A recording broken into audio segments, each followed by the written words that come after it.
കണ്ണൂർ കൂത്തുപറമ്പ് മമ്പറത്ത് നിയന്ത്രണം വിട്ട് ഓട്ടോ പുഴയിൽ വീണ് ഡ്രൈവർക്ക് ദാരുണാന്ത്യം. കുന്നിരിക്ക മിഥുൻ നിവാസിൽ കെ മോഹനനാണ് മരിച്ചത്.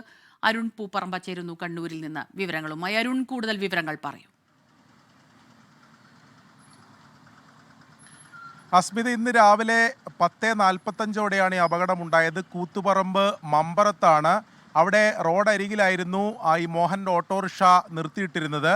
ഓട്ടോറിക്ഷ സ്റ്റാർട്ട് ചെയ്യുന്നതിനിടെയാണ് പെട്ടെന്ന് അബദ്ധത്തിൽ നിയന്ത്രണം വിട്ട് ഈ റോഡരികിൽ ഉണ്ടായിരുന്ന പുഴയിലേക്ക് മറിഞ്ഞത്. ഓട്ടോറിക്ഷ ഈ പുഴയിൽ അടിയിലേക്ക് താഴ്ന്നു പോകുന്ന സാഹചര്യമാണ് ഉണ്ടായത്. പെട്ടെന്ന് ഇത് ശ്രദ്ധയിൽപ്പെട്ട നാട്ടുകാർ പിന്നീട് ഫയർഫോഴ്സിന് ഉൾപ്പെടെ വിവരം അറിയിച്ച് ഓട്ടോറിക്ഷയും മോഹനെയും പുറത്തെടുക്കാൻ സാധിച്ചു. പക്ഷേ ആശുപത്രിയിലേക്ക് മാറ്റുന്നതിനിടെ മോഹൻ്റെ മരണം സംഭവിക്കുകയായിരുന്നു എന്നതാണ് ലഭിക്കുന്ന വിവരം. ഇന്ന് രാവിലെ 10:45ഓടെയാണ് അവിടെ ഈ റോഡരികിൽ, അതായത് ഈ പുഴയോരത്ത് തന്നെ റോഡരികിൽ നിർത്തിയിട്ട് തൊട്ടപ്പുറത്ത് പോയി തിരിച്ചു വന്ന് ഈ ഓട്ടോറിക്ഷ സ്റ്റാർട്ട് ചെയ്യുന്നതിനിടെയാണ് നിയന്ത്രണം വിട്ട് ഈ അപകടം, ഈ പുഴയിലേക്ക് ഓട്ടോറിക്ഷ മറിഞ്ഞ അപകടമുണ്ടായത്.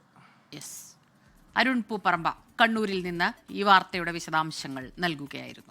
ലോകത്തെവിടെയായാലും ഏത് സമയത്തും 24 വാർത്തകളും ഓഗ്മെന്റഡ് റിയാലിറ്റി പാക്കേജുകളും എക്സ്പ്ലെയിനറുകളും വിശദമായി കാണാൻ ഞങ്ങളുടെ യൂട്യൂബ് ചാനൽ നിങ്ങൾക്ക് സബ്സ്ക്രൈബ് ചെയ്യാം.